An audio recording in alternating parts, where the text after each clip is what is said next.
conventional weapons and a preemptive strike that should the Trump administration believe North Korea will follow through with a nuclear weapon test this weekend. American intelligence officials said it's high stakes. A top official told NBC News, "We're trying to communicate our level of concern and the existence of many military options to persuade North Korea not to do this." But it looks like the Pentagon is ready to follow through. Japan is ready because they're very, very concerned. China is concerned. There is a heavy presence right now. We have U.S. In position with 2 Navy destroyers capable of firing Tomahawk cruise missiles in the region, one just 300 miles from the North Korean nuclear test site, according to the report. In addition, heavy U.S. bombers are also positioned in Guam to strike Pyongyang if necessary. And the U.S. could be headed into a showdown with North Korea. On Saturday, this country marks its 105th birthday of its founder, Kim Sung. So the dictator Kim Jong-un reportedly plans to celebrate this occasion by firing a ballistic missile or testing a nuke. And he's been saying that he's going to test the nuke. Well, he's got our attention. He's got the world's attention, but he's playing with fire. So is he unhinged? This weekend, it could be a serious, serious showdown. And I hope that he actually has a moment of clarity to realize that this would be the worst thing. But their military over there is ratcheted up. Rhetoric. Greg Palcott, who works for Fox News Channel, is actually there in North Korea. And he was on the phone at one point. They were having satellite problems, so we got a piece of it.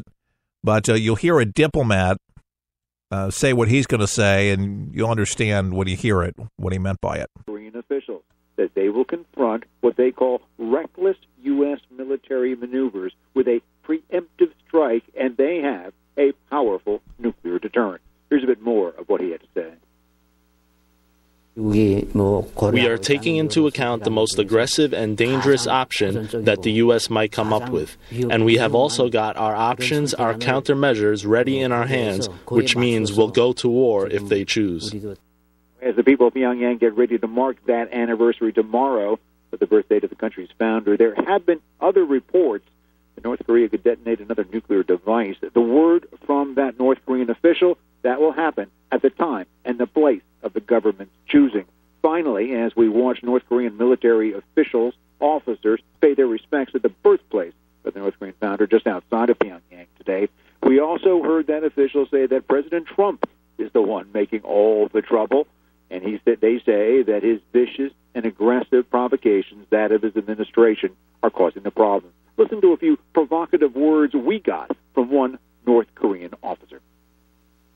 Even though that the U.S. Trying to invade a country to attack, they wouldn't do it because we have such a mighty strength, and if they do, then we would smash their head and it will blow them up. They're going to smash the head. Okay. Yeah, just like the mother of all bombs that was just dropped on ISIS, they don't have that firepower. They don't have what we have. With our allies at our side helping us and agreeing to do this, this would be the last thing that they would ever want to do. But they're ratcheting it up, and they're very provocative, so it'll be very interesting to see how this goes down. But we're at the ready right now on high alert. And at the highest alert, according to the Pentagon and SECOM, they are watching this and in position for this. But on this Good Friday, there's a lot of tensions around the world. We're watching as the news comes in right now, and it's unsettling, I know, for a lot of folks. But our military is definitely ready and capable. That's the good news, capable of doing this. And it's kind of interesting to hear the rhetoric coming from Kim Jong-un saying that Trump is the instigator of all of this. He's not sitting idly allowing him to be able to do this to us or to our allies or to the world. And when it affects saying that he's going to strike the west coast of the United States, he's going to send missiles to Washington, D.C., what do you think we're going to do? Obama, he would probably have sat there and just played patty cakes. One thing that's circulating on the wires is that Donald Trump had made a statement saying that he thinks that he might be able to work out things with Kim Jong-un with a nice, juicy cheeseburger. And apparently the diplomats there in Korea, North Korea, that is, thought that was a joke and said it would never happen. These people don't want peace. They want to run their country as crazy as communist can get. And the guy's just simply nuts, killing his uncle, killing his brother, killing untold numbers of people in the death camps that they have there. That is just absolutely deplorable. They are in the living conditions are just whacked and crazy. I feel very sorry for the people that have to live under this regime.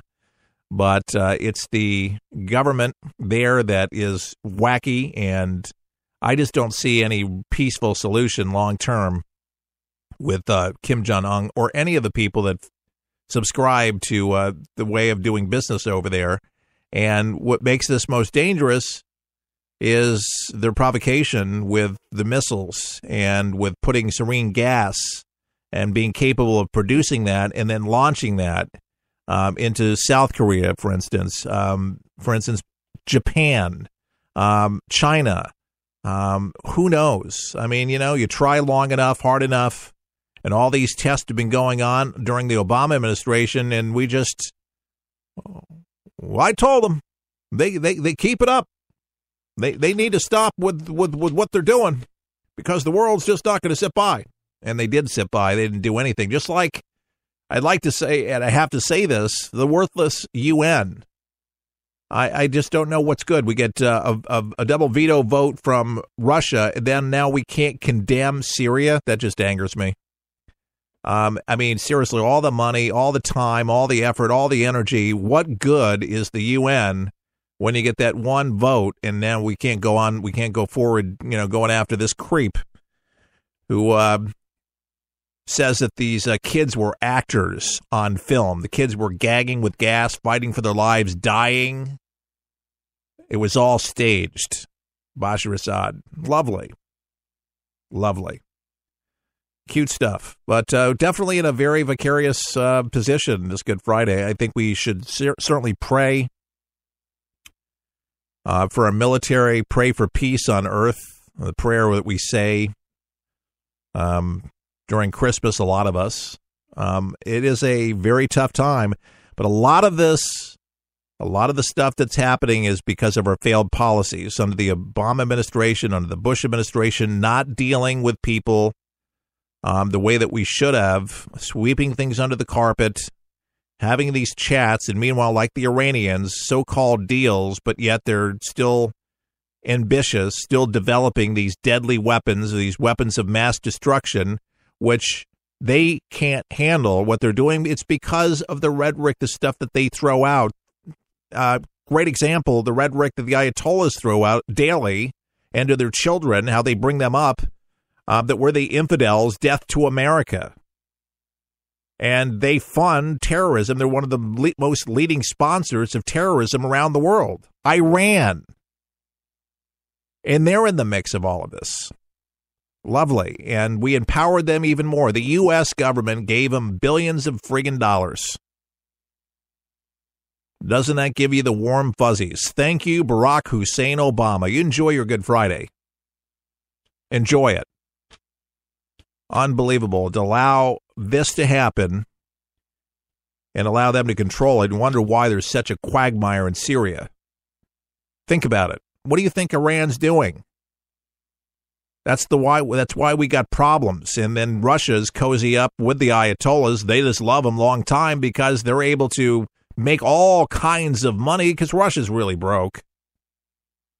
But Iran's got money, and Russia likes it. And so they got to get along if they want more of that money. Oh, immediately you saw what happened.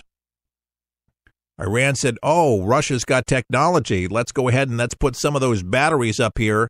So if the United States should come in and do anything, then we could shoot down their missiles, no problem. Oh, yeah, there's these missiles, you can shoot them down, like, remember in the Gulf War? Something a lot more powerful to be able to do that and target it. And they bought many of them at a high price. And they paid it because they had the money and because the United States gave it to them. Thanks. Yeah, we do business with terrorists. And that was Obama's method. And that's why ISIS really has gotten bigger and braver and bolder. And I hate to say this, but don't be surprised if you don't see some retaliatory episode somewhere in the world, if not here stateside, as a result, because ISIS is determined to use lone wolf attacks, unhinged people that are just have nothing better to do with their time. But evil is a reality in our time. We definitely, a lot of us don't want to spend too much time doing because, you got to live. Life does go on. But I'm a realist. I have my eyes open, and I'd like to see what's happening. And if I can protect myself and my family, I'm going to do it at any cost. But some of these things, they just happen, and they're unavoidable.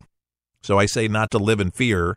But on this Good Friday, if you know the Prince of Peace, no matter what is going on in the world and around you, if you know him, it's better times for sure. All right, a little kind of tongue-in-cheek, I don't kind of agree fully with doing what this guy has done. This is a governor in West Virginia. He didn't like the Republican budget because the Republicans wanted to slash a lot of things. Not a surprise. But he decided he wanted to go ahead and make a display. That's right, the Democratic governor. He publicly presented a tray of something, and I'm going to let him say it in his own words. But basically, he did not like the budget because, well, the budget itself had been approved last weekend by the Republican-controlled legislature. It would, in his words, cut for sales, colleges, states, for the state, colleges, universities, Medicare, low-income residents. Didn't say how much any of this stuff would be, but it would just be a little minus. And it would also apply $90 million from the state's rainy day fund to close a project budget deficit. And, this governor, he felt no other option to make his point about the bill. And this is what the governor did of West Virginia. Governor Jim Justice. We don't have a nothing burger today. And we don't have a mayonnaise sandwich today. We all should take ownership for this, but what we have is nothing more than a bunch of political bull you-know-what.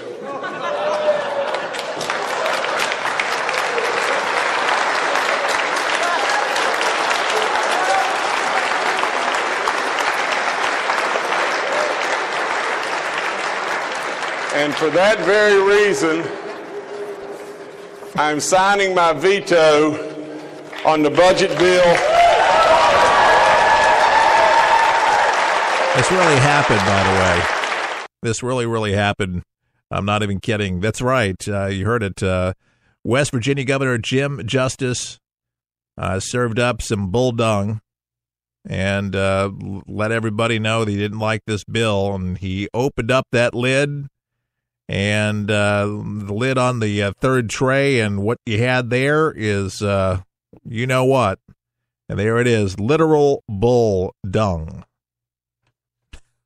Oh my goodness! I don't think I've ever heard anybody quite do that. But it was highly effective, and people applauded it. And they really liked it. But man, I guess if you're going to make a point, there you go. They did it. By the way, a creepo. That nasty guy, that fugitive, the Wisconsin fugitive I'm talking about, accused of robbing a gun shop and then sending a rambling manifesto to President Donald Trump. He's been captured. Hooray for law enforcement officials. They